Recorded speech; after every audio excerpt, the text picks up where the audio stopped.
एक बार की बात है, एक बुजुर्ग आदमी थे जो अपने गांव के पास एक छोटे से आश्रम में रहते थे।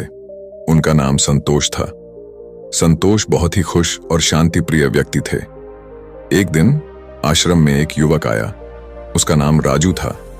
वह बहुत ही चिंतित और अशांत था।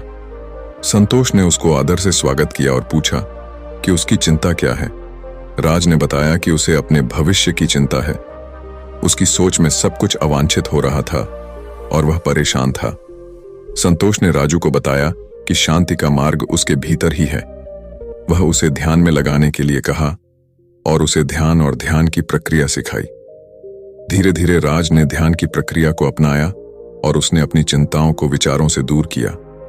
उसका आत्मविश्वास बढ़ा और उसने अपने जीवन को सकारात्मक दिशा में बदल दिया। इसके बाद राज ने संतोष का आभार व्यक्त किया और उसने संतोष को संतोष और शांति का मार्ग सिखाने के लिए धन्यवाद दिया। उसका जीवन अब खुशहाल और शांतिपूर्ण था। धीरे धीरे संतोष और राजू के बीच एक गहरी मित्रता की बुनियाद बिछ गई। वे एक दूसरे के साथ अपने अनुभवों और ज्ञान को साझा करते रहे। संतोष ने राजू को जीवन की महत्वपूर्ण मुद्दों पर ध्यान केंद्रित करने और सकारात्मक रहने की शिक्षा दी। एक दिन आश्रम में एक बड़ा प्राणी आया। वह बहुत ही भयानक और आक्रामक दिखाई दिया।